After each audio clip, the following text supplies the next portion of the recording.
নাগরিক সংবাদে স্বাগত। আপনাদের সঙ্গে আছি আমি রায়হান রোহান। রাজনৈতিক পট পরিবর্তনের পর থেকে আলোচনায় ত্রয়োদশ জাতীয় সংসদ নির্বাচন। সময়কাল নিয়ে রাজনৈতিক দলগুলোর সন্দিহান থাকলেও নতুন করে আলোচনায় নির্বাচন পদ্ধতি। রাজনৈতিক দলগুলো দুভাগে ভাগ হয়ে পিআর পদ্ধতির পক্ষে বিপক্ষে দিচ্ছেন নানান যুক্তি। তবে বিশেষজ্ঞরা বলছেন সব দল একমত হলে গণতন্ত্রের স্বার্থে পিআর পদ্ধতি বাস্তবায়ন সম্ভব। অলিউল রনির রিপোর্ট। ঘনিয়ে আসছে জাতীয় সংসদ নির্বাচন। ইলেকশনকে সামনে রেখে রাজনৈতিক দলগুলোর কর্মকাণ্ড চোখে পড়ার মতো। নতুন করে আলোচনায় আনুপাতিক কিংবা পিআর পদ্ধতিতে নির্বাচন। তবে অনেক রাজনৈতিক দল যেমন জামায়াতে ইসলামী, ইসলামী আন্দোলন, এনসিপি, গণ অধিকার পরিষদ পিআর পদ্ধতির পক্ষে। তবে বর্তমানে রাজনৈতিক মাঠের সবথেকে বড় দল বিএনপি বরাবরই বিরোধিতা করে আসছে এ পদ্ধতির। দলটি পরিচালিত সংসদীয় পদ্ধতিতে নির্বাচনের পক্ষে। রাজনৈতিক বিশ্লেষকরা মনে করছেন পিআর পদ্ধতি গণতন্ত্রকে কখনোই মজবুত করতে পারবে না, সেই সাথে আরো ক্ষমতাবান করবে দলীয় প্রধানকে। লিডারের ক্ষমতা অনেক বেড়ে যায়, কারণ ওই লিডার ডিসাইড করে যদি তারা 10% পায় বা 20% পায়, তারা ওই 20%-এ কারা প্রতিনিধিত্ব করবে সেটা তখন আর জনগণের থাকে না। তবে বিএনপির কারণে নতুন এ পদ্ধতি বাস্তবায়নের শঙ্কা জানিয়ে এ বিশেষজ্ঞ আরও বলেন, সব রাজনৈতিক দল এক হলেই আলোর মুখ দেখবে এ পদ্ধতি। বর্তমানে কোনো সন্দেহ নেই বিএনপি সবচেয়ে বড় দল, এবং বিএনপি চাওয়ার কোনো কারণই আমি দেখছি না। তো যেটাই বললাম, ছোট ছোট দলই এটা চায়, এবং বিশেষ করে সেই সব দল চায় যাদের সাপোর্ট বেস ছড়িয়ে আছে। বিশ্বের 170টি দেশের মধ্যে 91টি দেশে আনুপাতিক নির্বাচন ব্যবস্থা প্রচলিত আছে। আমাদের পার্শ্ববর্তী দেশ নেপাল ও শ্রীলঙ্কায়ও এ পদ্ধতি চালু রয়েছে। অলিউল রনি, নাগরিক, ঢাকা। শিগগিরই দেশে ফিরবেন তারেক রহমান। প্রিয় নেতার আগমনে বিএনপি শিবিরে চলছে উচ্ছ্বাস। দলটির এই শীর্ষ নেতা সম্প্রতি নিজেও জানিয়েছেন দেশের মাটিতে আসছেন তিনি। তবে দিনক্ষণ এখনো চূড়ান্ত না হলেও দলটির নেতারা বলছেন দ্রুতই তিনি আসবেন এবং নির্বাচনে নেতৃত্ব দেবেন দলকে। 2024 সালের 5 আগস্ট পট পরিবর্তনের পর দ্রুততার সাথে তারেক রহমানের বিরুদ্ধে করা বিগত ফ্যাসিস্ট সরকারের সময়কার সব মিথ্যা মামলা থেকে তিনি অব্যাহতি পান। এছাড়াও 21 আগস্ট গ্রেনেড হত্যা মামলা সহ আদালতে যেসব মামলায় রায় হয়েছিল সবগুলো থেকেই তিনি খালাস পান। সরকারের পক্ষ থেকেও বলা হচ্ছিল বিএনপির ভারপ্রাপ্ত চেয়ারম্যানের দেশে ফেরার আর কোনো বাধা নেই। সম্প্রতি লন্ডনে অধ্যাপক মোহাম্মদ ইউনুস ও তারেক রহমানের ফলপ্রসূ বৈঠকের পর তিনি দেশে কবে ফিরবেন তা নিয়ে রাজনীতির মাঠে নতুন করে আগ্রহ, কৌতূহল ও আলোচনা শুরু হয়। দলটির নেতাকর্মীরাও উচ্ছ্বসিত, প্রিয় নেতা ফিরছেন। তবে প্রশ্ন হচ্ছে তিনি কবে ফিরছেন। এ নিয়ে দলটির পক্ষ থেকেও নির্দিষ্ট দিনক্ষণ বলা হচ্ছে না। তবে দলীয় সূত্র বা আলোচনা চলছে আগামী 5 আগস্টের আগে তার ফেরা নিয়ে। সম্প্রতি পটুয়াখালীর এক সম্মেলনে বিএনপির এই শীর্ষ নেতা নিজেই দলীয় নেতাকর্মীদেরকে জানান খুব দ্রুত দেশে তার সঙ্গে দেখা হবে নেতাকর্মীদের। প্রিয় সহকর্মীবৃন্দ, আপনাদের সাথে শীঘ্রই ইনশাল্লাহ দেশের মাটিতে ইনশাল্লাহ দেখা হবে। এমন বক্তব্যের পর আলোচনা এখন আরও তুঙ্গে বিএনপি হাইকমান্ডের দেশে ফেরা নিয়ে। দলটির নেতারা বলছেন সময় নির্ধারণ না হলেও তিনি সহসাই দেশে ফিরছেন। নির্বাচনী নেতৃত্ব তিনিই দিবেন। নির্বাচনে শিডিউল ঘোষণার আগেই আসবেন না, কবে আসবেন সেটা রাজনৈতিক পরিস্থিতির উপর নির্ভর করে। বিশেষ করে লন্ডনে একটা মিটিং হলো, এই মিটিংয়ের ফলাফল বা যেসব কথায় এগ্রি করেছেন সেটা কতটুকু বাস্তব রূপ দেখতে পাই আমরা, এগুলোর উপর নির্ভর করে। এদিকে তারেক রহমানের জন্য ঢাকায় গুলশানের 196 নম্বরের বাড়িটি প্রস্তুত করা হচ্ছে। জানা গেছে ঢাকায় এসে মায়ের নামে বরাদ্দকৃত এই বাড়িটিতেই তিনি থাকবেন। রাশেদুল কাদির, নাগরিক, ঢাকা। একসময় যাকে বলা হতো শহুরে রোগ, সেই ডেঙ্গু এখন শহরের সীমানা পেরিয়ে পৌঁছে গেছে দেশের প্রত্যন্ত অঞ্চলে। এবছর এখন পর্যন্ত ডেঙ্গুতে আক্রান্ত রোগীদের প্রায় 80% ঢাকার বাইরের অর্থাৎ গ্রাম ও মফস্বল এলাকায়। অথচ মশা নিয়ন্ত্রণে সরকারের প্রায় সব পরিকল্পনায় রাজধানী ঢাকা ও অন্যান্য নগর ঘিরে।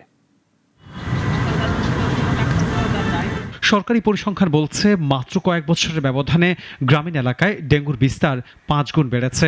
স্বাস্থ্য অধিদপ্তরের তথ্য বিশ্লেষণে দেখা যায় গত 5 বছরে ডেঙ্গু রোগীর ভৌগোলিক বিস্তারে পরিবর্তন ঘটেছে। 2021 সালেও ডেঙ্গু ছিল মূলত ঢাকা কেন্দ্রিক। সেবার রোগীর 83.07% রাজধানীতে ছিল। সেই চিত্র এখন সম্পূর্ণ পাল্টে গেছে। 2021 থেকে 2025 সালে পাল্টেছে ডেঙ্গুর চিত্র।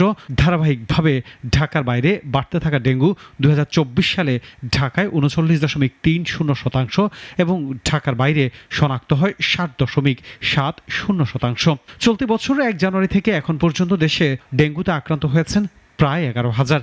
এর মধ্যে 78.30% রোগী রাজধানী ঢাকার বাইরে। কীটতত্ত্ববিদরা বলছেন, ডেঙ্গু প্রতিরোধ ও নিয়ন্ত্রণে সরকারি পরিকল্পনা ও মনোযোগ এখনও ঢাকা কেন্দ্রিক রয়ে গেছে। আমরা জানতাম ডেঙ্গু শহরের রোগ, শহরেই ডেঙ্গু হতো, কিন্তু এখন সেই পরিস্থিতিটা আর নেই। ডেঙ্গু এখন বিস্তৃত হয়েছে জেলা শহর থেকে উপজেলা শহর, উপজেলা শহর থেকে গ্রামেও।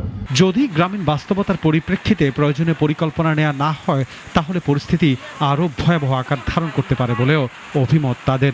গ্রাম থেকে শহরে সব জায়গায় এখন ডেঙ্গু নিয়ন্ত্রণের ব্যবস্থা জোরদার করতে হবে। স্থানীয় সরকার মন্ত্রণালয়ের মাধ্যমে উপজেলা পরিষদ, ইউনিয়ন পরিষদ, এমনকি জেলা পরিষদের মাধ্যমেও ডেঙ্গু নিয়ন্ত্রণ কার্যক্রমটি জোরদার করা প্রয়োজন। তবে রাজধানীর 2 সিটি কর্পোরেশনে রোগীর সংখ্যা কম নয়।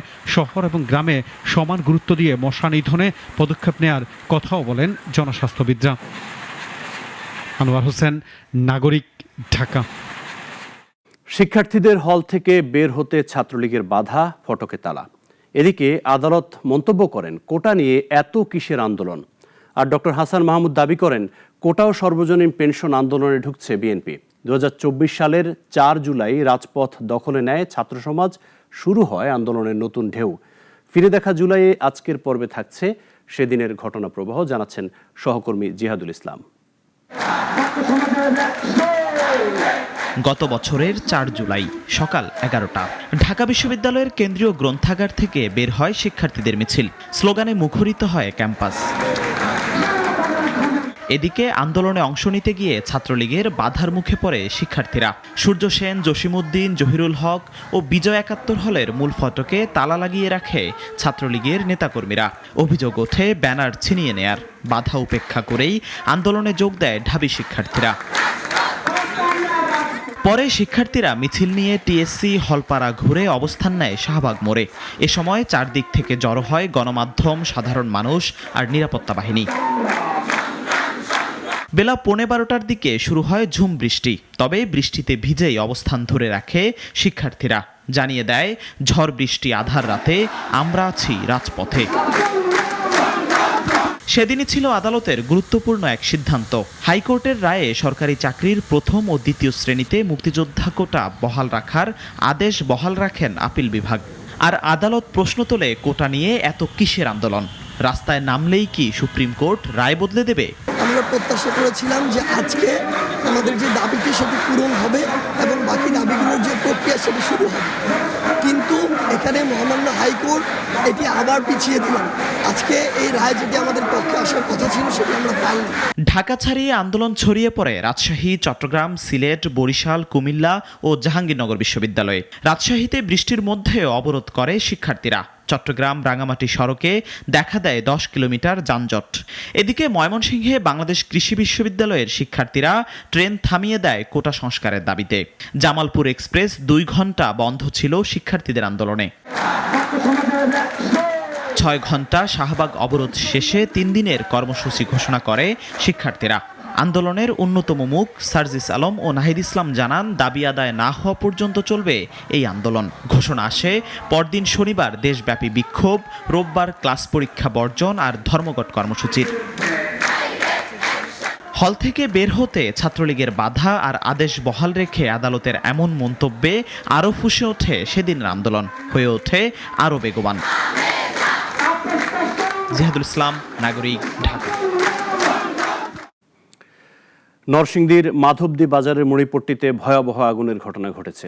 ভোরে লাগা আগুনে পুড়েছে 13টি স্বর্ণের দোকান সহ অর্ধশতাধিক স্থাপনা। খবর পেয়ে মাধবদী, নরসিংদী ও পলাশ ফায়ার সার্ভিসের 5টি ইউনিট প্রায় 4 ঘন্টা চেষ্টা চালিয়ে আগুন পুরোপুরি নিয়ন্ত্রণে আনে। ব্যবসায়ীরা জানান, আগুন এতটাই ভয়াবহ ছিল যে মুহূর্তের মধ্যে তা বাজারের এক প্রান্ত থেকে অন্য প্রান্তে ছড়িয়ে পড়ে। এখানে মুদি, মনোহরি, প্লাস্টিক, মুড়ি, ইলেকট্রিক এবং 13টি স্বর্ণের দোকান সহ অন্তত অর্ধ শতাধিক দোকান ছিল। আগুনে ক্ষয়ক্ষতির পরিমাণ কয়েক শত কোটি টাকা বলে ধারণা তাদের। জানাবো দেশের বাইরের খবর।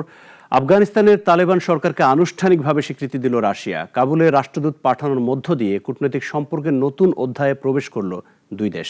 বিস্তারিত ডেস্ক রিপোর্টে। আফগানিস্তানে তালেবান শাসনের 4 বছর পর প্রথমবারের মতো কোনো দেশ সরাসরি স্বীকৃতি দিল এই ইসলামিক গোষ্ঠী সরকারকে। বৃহস্পতিবার রাশিয়ার পররাষ্ট্র মন্ত্রণালয় জানায় তারা তালেবান মনোনীত গুল হাসানকে রাষ্ট্রদূত হিসেবে গ্রহণ করেছে। রাষ্ট্রদূতের পরিচয়পত্র গ্রহণের ছবি প্রকাশ করেছে মস্কো। তাতে দেখা যায় রুশ উপপররাষ্ট্রমন্ত্রী আন্দ্রে রুদেনকোর হাতে পরিচয়পত্র তুলে দিচ্ছেন তালেবান কূটনীতিক। এদিকে তালেবানের পররাষ্ট্র মন্ত্রণালয় এক্স পোস্টে একে ইতিবাচক ও গুরুত্বপূর্ণ পদক্ষেপ হিসেবে বর্ণনা করেছে। সেই পোস্টে তালেবান পররাষ্ট্রমন্ত্রী আমির খান মুক্তাকির সঙ্গে রুশ রাষ্ট্রদূতের সাক্ষাতের ছবিও রয়েছে। 1989 সালে আফগান যুদ্ধ থেকে সেনা প্রত্যাহারের পর এবারই প্রথম তালেবান নেতৃত্বাধীন আফগানিস্তানের সঙ্গে এমন ঘনিষ্ঠ সম্পর্ক দেখাচ্ছে মস্কো। 2021 সালে মার্কিন সেনা প্রত্যাহারের পর রাশিয়া আফগানিস্তানে কূটনৈতিক উপস্থিতি বজায় রেখেছিল। চলতি বছর তালেবানকে সন্ত্রাসী সংগঠন তকমা থেকেও সরিয়ে নেয় দেশটি। রাশিয়া জানিয়েছে জ্বালানি, অবকাঠামো, পরিবহন ও কৃষি খাতে দুই দেশের মধ্যে বাণিজ্যিক সম্ভাবনা রয়েছে। আঞ্চলিক নিরাপত্তা, সন্ত্রাসবাদ ও মাদক বিরোধেও সহযোগিতা বাড়াবে তারা। চীন, কাতার বা আমিরাতের সঙ্গে এখনও তালেবান সরকারের আনুষ্ঠানিক স্বীকৃতি হয়নি, তবে এই দেশগুলো কূটনৈতিক সম্পর্ক বজায় রেখেছে। চীনা কোম্পানি ইতিমধ্যেই তেল উত্তোলনের চুক্তি করেছে তালেবান সরকারের সঙ্গে। তালেবানের পরবর্তী লক্ষ্য এখন যুক্তরাষ্ট্রের স্বীকৃতি। চলতি বছর ট্রাম্পের দ্বিতীয় মেয়াদ শুরুর পর এই চেষ্টা নতুন গতি পেয়েছে। ওয়াশিংটনে দূতাবাস খোলার প্রস্তাবও দিয়েছে তালেবান। তালেবান সরকারকে আনুষ্ঠানিক স্বীকৃতি দিয়ে রাশিয়া শুধু নতুন মিত্রত্বই গড়ছে না, বরং আফগানিস্তানে আগামীর ভূ রাজনীতিতেও নতুন অধ্যায় লিখছে, যেখানে প্রভাব হারাতে শুরু করেছে পশ্চিমা জোট। সানিয়া আহমেদ, নাগরিক। এবারে খেলার খবর। প্রথম ম্যাচের ভরাডুবির পর কাল দ্বিতীয় ওয়ানডেতে শ্রীলঙ্কার মুখোমুখি হচ্ছে বাংলাদেশ। ভুল থেকে শিক্ষা নিয়ে টাইগার বাহিনীর লক্ষ্য সিরিজে টিকে থাকা। অন্যদিকে এক ম্যাচ হাতে রেখেই ট্রফি জিততে চায় শ্রীলঙ্কা। সানিয়া আহমেদের রিপোর্ট।